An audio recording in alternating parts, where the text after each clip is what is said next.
لشکری زبان کی بات بڑی مزے کی انہوں نے کہی ہے کہ یہ بالکل ایک ہمارے ہاں ایک فینامنا بنا کے دے دیا ہے انہوں نے، اور ایک آپ کہہ لیں کہ انہوں نے کہہ دیا کہ جناب یہ چونکہ لشکر کے اندر بولی جاتی تھی تو یہ ایسا نہیں ہے۔ لشکری زبان اردو کا معنی یہ قطن نہیں رہے، یہ مرکز کی زبان ضرور تھی، اور مرکز کی، اور جہاں آپ کا کہہ لیں دارالحکومت ہے، دارالخلافہ ہے، اس کو بھی اردو کے نام سے موسوم کیا جاتا ہے، تو اس سے یہ جا کے جڑتی ہے۔ میں یہ سمجھتا ہوں کہ جاوید محسن صاحب نے بہت عمدہ کام کیا، بہت سارے مضامین انہوں نے اکٹھے کیے، کچھ اخباروں سے لیے، کچھ جا کے مختلف گفتگوؤں کو انہوں نے ریکارڈنگ سے جا کے ٹرانسکرائب کیا ہے اور اس کا حصہ بنایا ہے۔ ظاہر ہے یہ بہت محنت طلب کام تھا، بیالوجی کے آدمی تھے، اردو کی خدمت کی، اس کی داد تو بنتی ہے۔ بہت شکریہ۔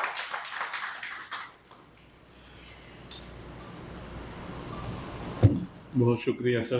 اور اب میں اس نوجوان سے ملتمس ہوں جو صاحب کتاب ہیں، صاحب شام، پلیز بھرپور استقبال کیجیے گا جناب پروفیسر جاوید حسین ملک صاحب۔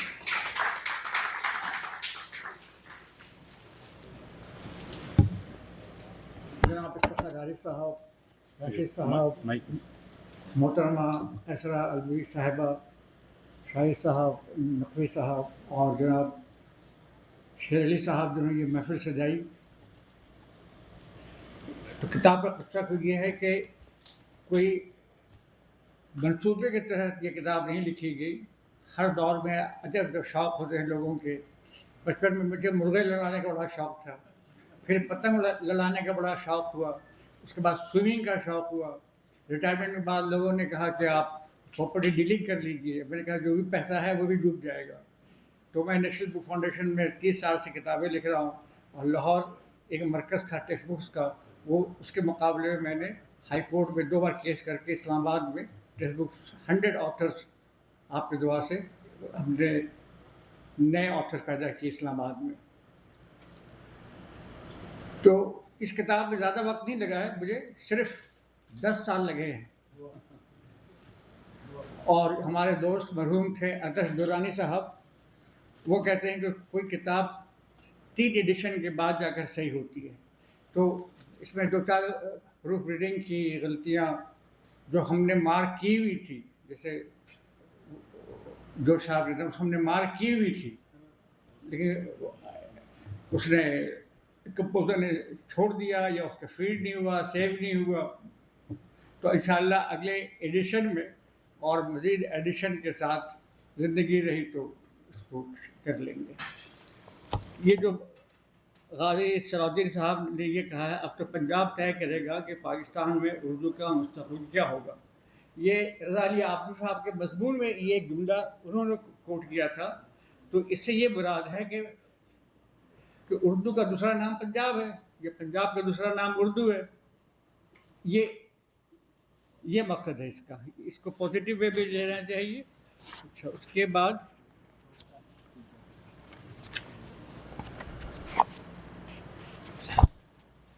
شبانہ نوید صاحبہ ہوتی ہیں بنگلہ دیش میں، انہوں نے ایک جگہ اس کتاب میں نے ان کو کوٹ کیا ہے کہ گزشتہ 100 سال میں جتنی خدمت اردو کی پنجاب نے کی ہے کسی اور نے نہیں کی ہے۔ تو ایگزیکٹ جملہ ان کا اس کتاب میں موجود ہے۔ صرف میں 2 باتیں کروں گا کہ کرنے میں تو بہت کچھ ہے۔ پہلا یہ الزام آتا ہے کہ جی جو ہندوستان سے مختلف جگہ سے لوگ آئے اس پاکستان، انہوں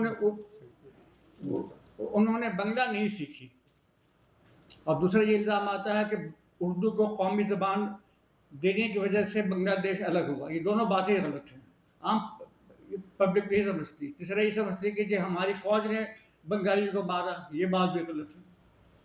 خیر اس کو تو کسی اور وقت بات کریں گے کہ جو لوگ وہاں سے آئے تو جو عمر رسیدہ تھے، جیسے میرے والد صاحب ایم اے اردو گولڈ میڈلسٹ، وہ 3-4 جملے سے زیادہ بنگلہ نہیں بول سکے، لیکن جبکہ میری بڑی بہن اور میری والدہ فراٹے کی بنگلہ بولتے تھے۔